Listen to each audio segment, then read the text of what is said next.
Mortal Kombat 1 releases on September 19th for Xbox Series X and S, PS5, PC, and Nintendo Switch, and though it follows the events of Mortal Kombat 11 and Aftermath, it's effectively a clean slate. This is a new universe with new origin stories, relationships, and roles, even if the characters are familiar. Nevertheless, there are a few faces that we'd like to see, whether it's iconic legends or underappreciated combatants. Starting with Sonya Blade.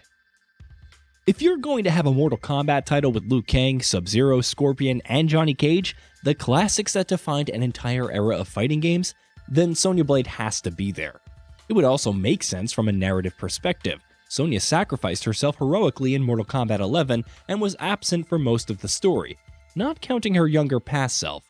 Bringing her back, especially in an era of peace when she's fought for so long, feels poetic.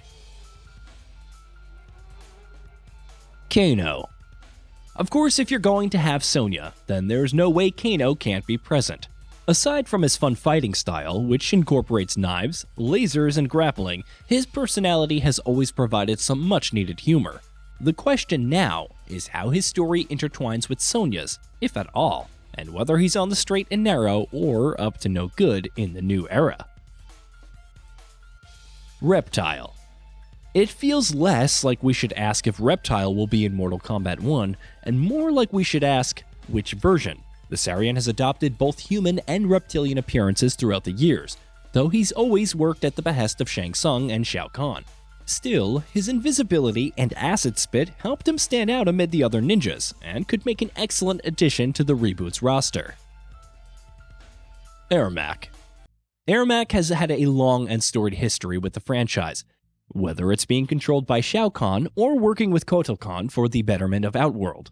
His sheer range of abilities has always been great, using teleportation and telekinesis to overwhelm opponents.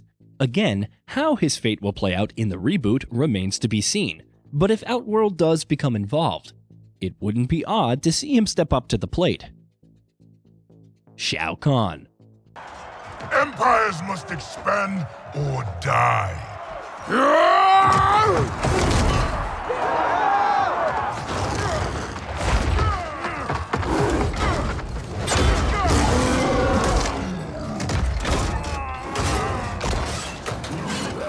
It's unknown if Shao Kahn would come back. We could maybe see Liu Kang reviving Shang Tsung for laughs, but Shao Kahn?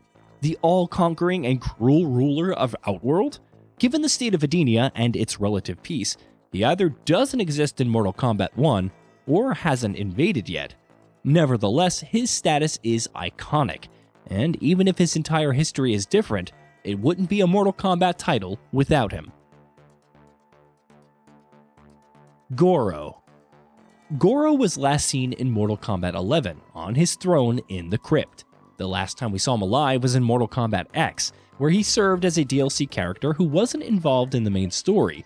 Given all the time resetting shenanigans, surely he would appear in some capacity, right? He's about as iconic as Shang Tsung or Shao Kahn when it comes to villains, after all. Kenshi.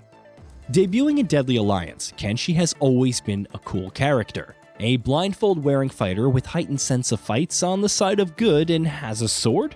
Who could resist? His role in the Shiryu, with his son being trained by Hanzo Hasashi and freeing Ermac from Shao Kahn, may be completely different if he ever returned in the reboot. Heck, he may not even be blind anymore. Regardless, we'd like to see him return. Kintaro. If Goro felt shafted post-Mortal Kombat 9, spare a thought for poor Kintaro. He debuted in Mortal Kombat 2 and returned in Deception and Armageddon. While he had a decent role in Mortal Kombat 9, he was defeated by Stryker, of all people. Even if he didn't figure in Mortal Kombat X, his heroic death in the comic series warrants some resurrection and reparation in the reboot. Collector. The Collector was always a curious character, using a variety of weapons and tools to dismantle fighters. Still, despite his obsession with, well, collecting, he has a very creepy vibe that's almost somewhat endearing. If the major villains in Mortal Kombat 1 need a henchman just running around collecting body parts, Collector could be an option, especially since he only really appeared in Mortal Kombat 11. Jax Briggs. Even if he didn't debut in the first game with Sonya and Kano, Jax's fate feels intertwined with the two. Regardless, given the horrors he went through in Mortal Kombat X, and his alliance with Kronika in Mortal Kombat 11, before returning to the side of good, it feels like Jax is ready for a new story. Besides, his style of punching things with metal arms is still appealing. Jade. While the relationship between Mileena and Kitana as sisters has always been complicated, Jade's motives have usually been clear. She may have been loyal to Shao Kahn in Mortal Kombat 9, but always cared for Kitana and tried to protect her. On seeing the latter suffer from her actions, Jade sought to make amends, even remarking to Mileena how she was more of a sister to Kitana. So it's more than a little odd to see Mileena and not Jade opposite Kitana in the reboot. It doesn't mean she's completely absent, but her inclusion seems a given. Mataro. Despite being somewhat of a boss, albeit not the final boss, in Mortal Kombat 3, Mataro has always felt even less appreciated throughout the franchise than Kintaro. He was summarily disposed of by Raiden in Mortal Kombat 9 and hasn't been seen since. If ever there was a time to bring the Centaurian back and start with a clean slate, the new era would be it. Nightwolf. Even if his character design has had mixed opinions throughout the franchise's history, Nightwolf did play a central role in Mortal Kombat 11 Aftermath. Not only did he reject Kronika, but tried to stop Shang Tsung when his deception became clear. To that end, it feels like he has unfinished business with the Sorcerer. The question now is whether he's popular enough to get in over anyone else. Havoc. One of many characters who never really made the jump to the previous timeline's video games, not including the MKX comics. Havoc has always felt underappreciated. Hailing from Chaos Realm, he's an agent of chaos above all else, which plays into his erratic fighting style. Who else in the reboot could claim to snap their neck and then snap it back to restore health? He could be an unexpected wild card in the new story. Kabal. Besides looking cool, there are plenty of reasons to bring back Kabal.